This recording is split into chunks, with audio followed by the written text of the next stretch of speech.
गुरु प्यारे सात संगत जी, बड़े प्यार और सत्कार से कहना जी, धन निरंकार जी। सात संगत जी दासी आप सभी के बीच एक विचार लेकर आई है। सात संगत आशा है प्रवान करेंगे। सात संगत जी प्यार से कहना जी, धन निरंकार जी। सात संगत जी, छठ पूजा भारत की उन प्राचीन और पवित्र परंपराओं में से एक है सात संगत, जिसमें प्रकृति, मानवता और ईश्वर के प्रति अटूट विश्वास झलकता है सात संगत। वर्ष 2025 में जब समाज आधुनिकता के शोर और भागदौड़ में उलझा हुआ है सात संगत, तब छठ पर्व हमें रुककर स्वयं को, प्रकृति को और निरंकार को पहचानने का अवसर देता है।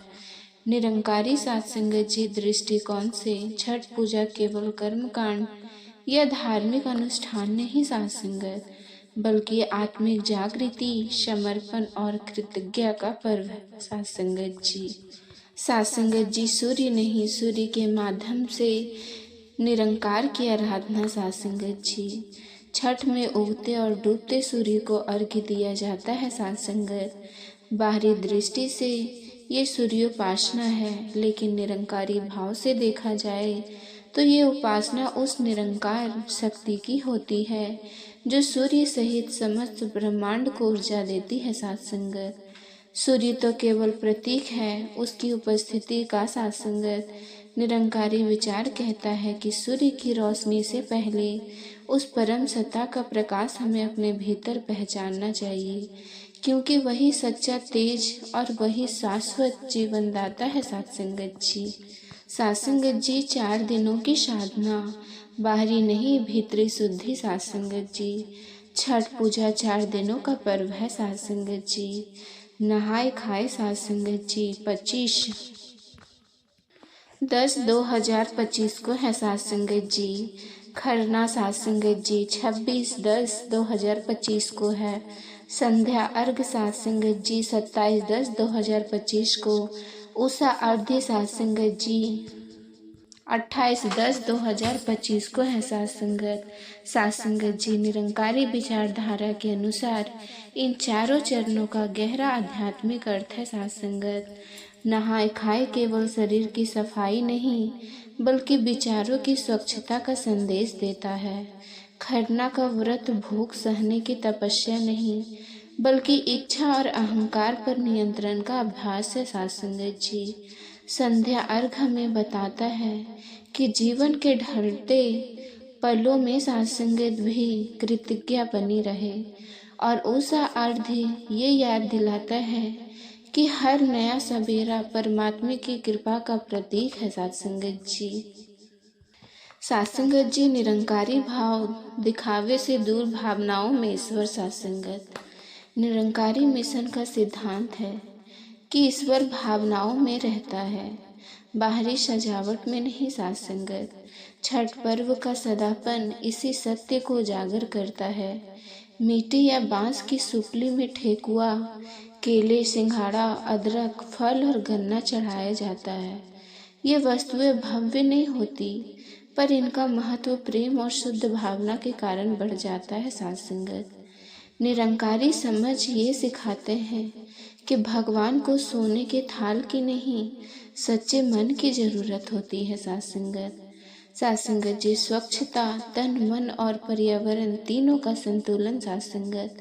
छठ पूजा को स्वच्छता का पर्व भी कहा जाता है। घाट, घर, आंगन और रास्ते तक साफ किए जाते हैं। निरंकारी दृष्टि में ये बाहरी सफाई भीतर की सफाई की प्रेरणा है। यदि मन में क्रोध, कटुता, ईर्ष्या या छल भरा हो तो बाहर की स्वच्छता अधूरी मानी जाती है सात संगत। पर्यावरण की रक्षा भी इसमें खास महत्व रखती है, क्योंकि प्रकृति की अवहेलना सात संगत निरंकार का अपमान है सात संगत जी। सात संगत जी एकता और समानता का पर्व। छठ वो पर्व है जिसमें किसी धर्म, जाति या वर्ग की सीमाएं नहीं होती। गांव, शहर, नदी तट, झीलें और पोखर सबके लिए समान रूप से खुले जाते हैं। अमीर गरीब एक ही जल में खड़े होकर अर्घ्य देते हैं सात संगत। निरंकारी सिद्धांत एक विचार सात्संगत जी एक मानवता इस पर्व में जीवंत को उठाता है। और सात्संगत जी वर्ष 2025 में जब समाज वैचारिक विभाजनों से गुजर रहा है, तब छठ जैसी परंपरा हमें जोड़ने का काम करती है। सात्संगत जी व्रतधारियों का समर्पण, अहंकार का त्याग। छठ करने वाली महिलाएं और पुरुष अपनी सुख सुविधाओं का त्याग करके उपवास रखते हैं। ये त्याग शरीर को कष्ट देने के लिए नहीं होता, बल्कि मन को अनुशासन में लाने का प्रयास होता है।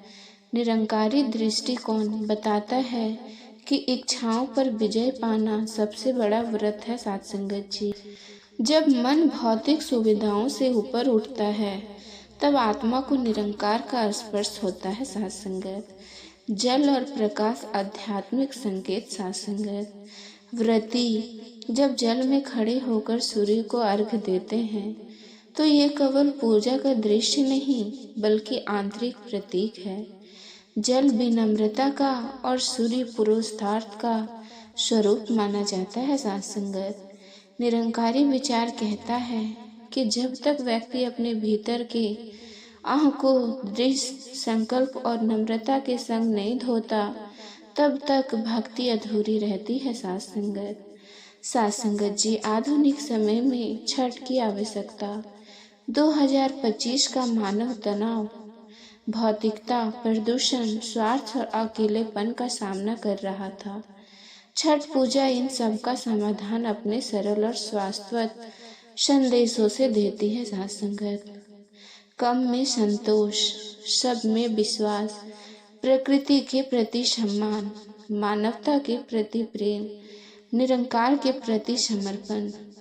निरंकारी भाव ये सिमरन दिलाता है कि परमात्मा को पाना किसी एक दिन या नदी तक सीमित नहीं, बल्कि जीवन के हर क्षण में संभव है। उगते और डूबते सूर्य की वंदना का रहस्य। सत्संगत, सूर्यास्त को प्रणाम यह सिखाता है कि जीवन के ढलते चरणों में भी आशा और कृतज्ञता बनी रहनी चाहिए। सूर्योदय को प्रणाम यह दिलाता है। सत्संगत जी, कि नया आरंभ हर क्षण संभव है। निरंकारी मतानुसार जो सत्संगत व्यक्ति दोनों स्थितियों में कृतज्ञ रहे, वही सच्चा भक्त है। सत्संगत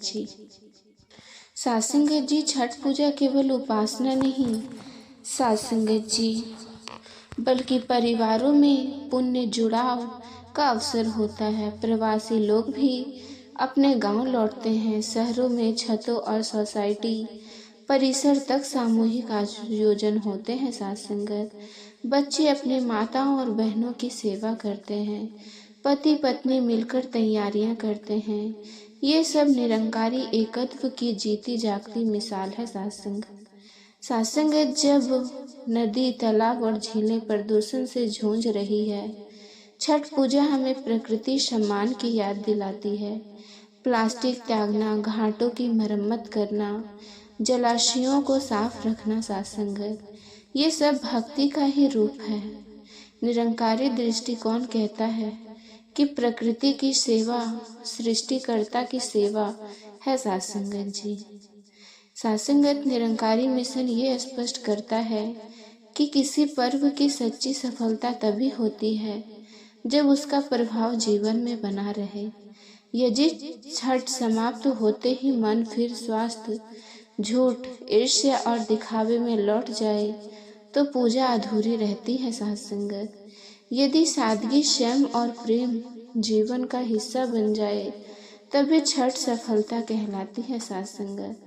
सत्संगत जी, छठ पूजा 2025 हमें यह संदेश देती है कि निरंकार को पाने के लिए बड़े मंदिर, लंबी पूजा या विशेष भाषा की आवश्यकता नहीं, अहंकार भाव। सत्संगत जी, सरल जीवन और सच्चे मन की।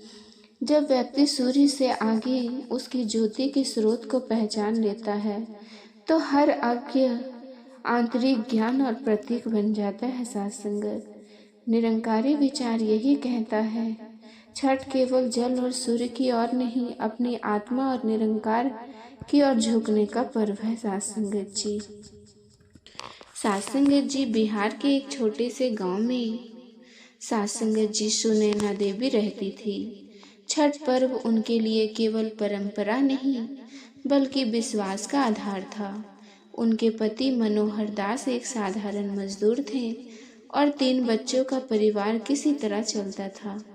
गरीबी के बावजूद सुनैना साथ संगत हर वर्ष छठ करती थी, क्योंकि उसकी माँ कहा करती थी, छठ पूजा सूर्य ही नहीं, उस परम निरंकार की आराधना है जो सूर्य को भी प्रकाश देता है। साथ संगत, साल 2025 की छठ पूजा आने वाली थी, लेकिन मनोहर का काम छूट चुका था। साथ संगत, घर में राशन कम था, बच्चों की स्कूल फीस रुक चुकी थी और कर्ज चढ़ा हुआ था। साथ संगत, सुनैना सोच रही थी कि इस बार पूजा करना संभव नहीं होगा।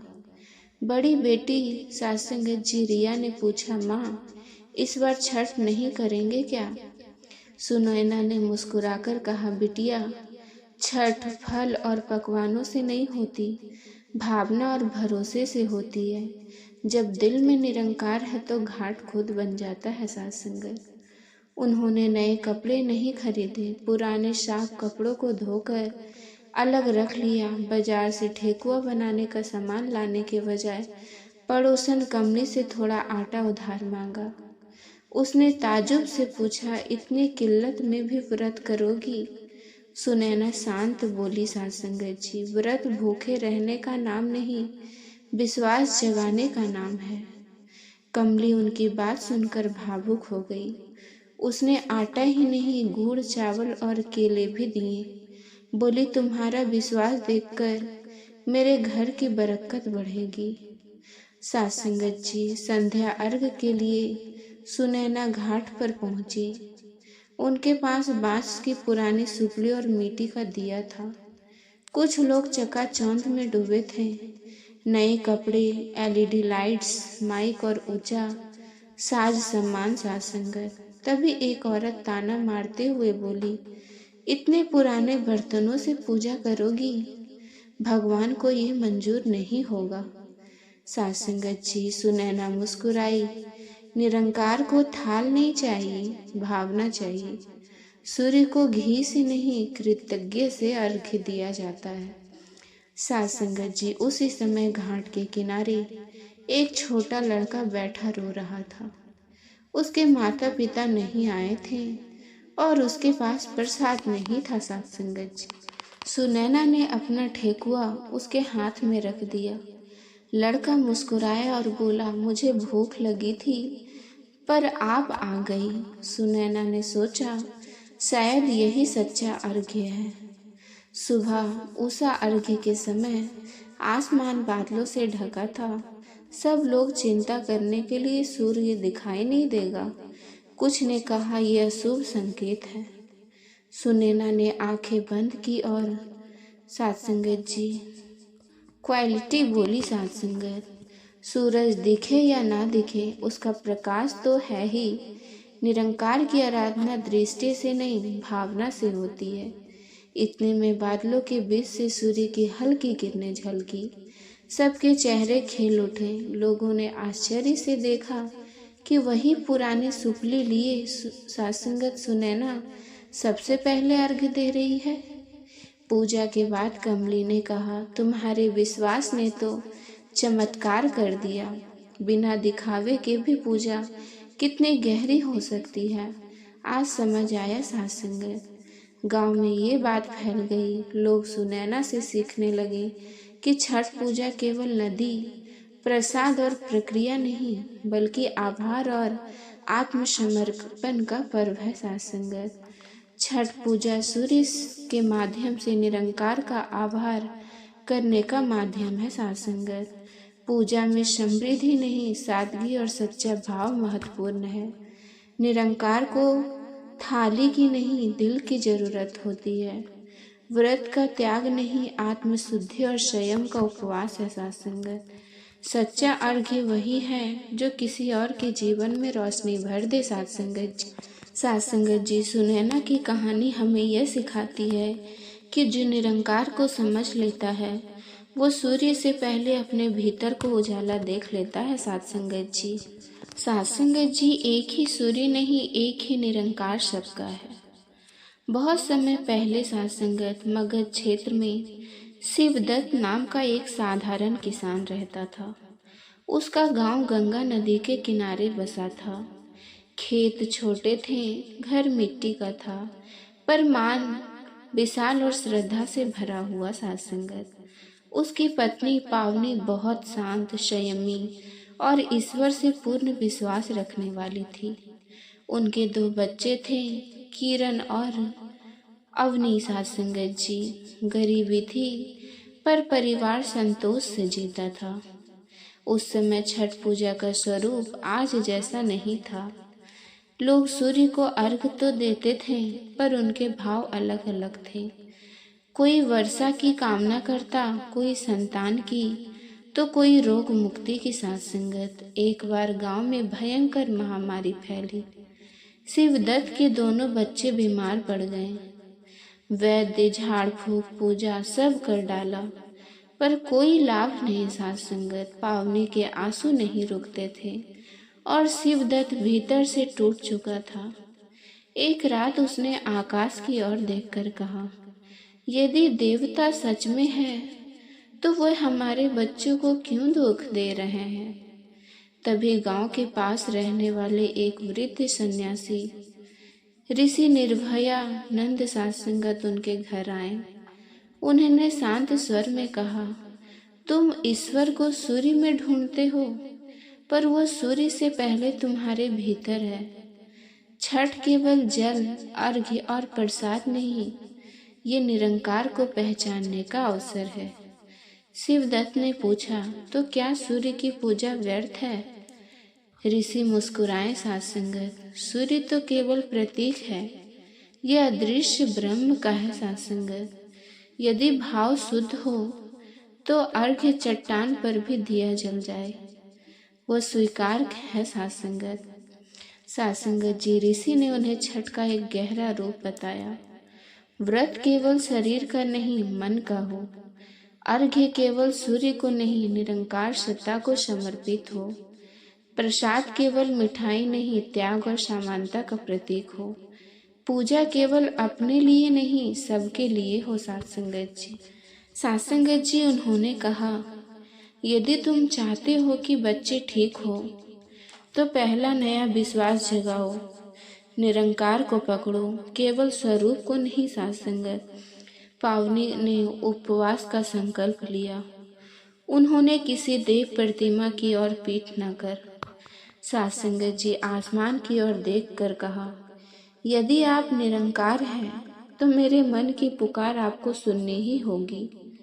उन्होंने अपने टूटे घड़े में गंगा जल भरा, पुराने दीपक को साफ किया और केले के पत्ते पर गुड़ के चावलों से प्रसाद बनाया। संध्या के समय शिवदत्त, पावनी और ऋषि निर्भयानंद नदी किनारे पहुंचे। साध संगत, आसमान में लालिमा थी, सूर्य डूब रहा था।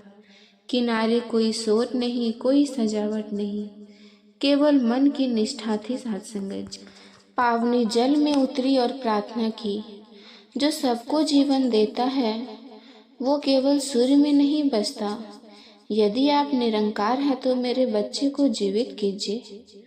ऋषि ने साध संगत जी यज्ञोपवीत उतरकर पानी में बहाया और बोले, अब से पूजा किसी जाति, लिंग या पथ की नहीं, मानवता की होगी। साध संगत, उसी रात दोनों बच्चे गहरी नींद में सोए और प्रातःकाल उठे तो स्वस्थ थे। साध संगत, सूर्योदय के समय पावनी ने फिर अर्घ्य दिया। गांव वाले आश्चर्य से देख रहे थे कि बिना मंत्र, बिना स्वर्ण थाल, बिना आडंबर के भी पूजा कितनी प्रभावी हो सकती है। एक बूढ़ी स्त्री बोली, क्या ये पूजा देवता मानेंगे। ऋषि ने उत्तर दिया, देवता नहीं, निरंकार स्वीकार करेगा।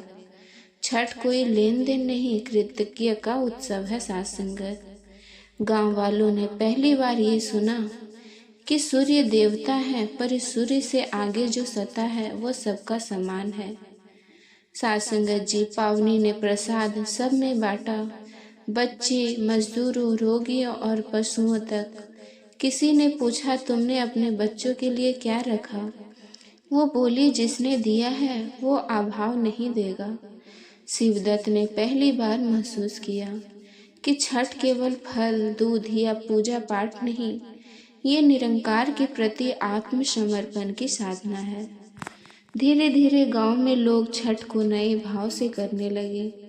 मूर्ति की जगह आसमान, दिखावे की जगह सादगी, और स्वार्थ की जगह सेवा, और आग्रह की जगह आभार आने लगी साथ संगत।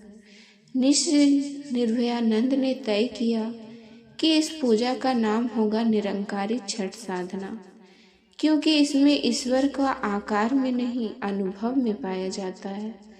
गांव बदल गया, मतभेद मिटे साथ संगत, लोग एक दूसरे के लिए जीने लगे, और तभी से ये परंपरा पीढ़ी दर पीढ़ी चलती रही। ये प्राचीन कथा से साथ संगत सीख मिलती है, ईश्वर केवल सूर्य में नहीं, हर कण में है। व्रत केवल शरीर का नहीं, स्वभाव का हो। छठ वंचितों की मदद से पूर्ण होती है साथ संगत। अर्घ्य वो नहीं जो दिया जाए, बल्कि वो जो मन से छोड़ा जाए। निरंकार को पाने के लिए आडंबर नहीं, आत्मसमर्पण चाहिए साथ संगत।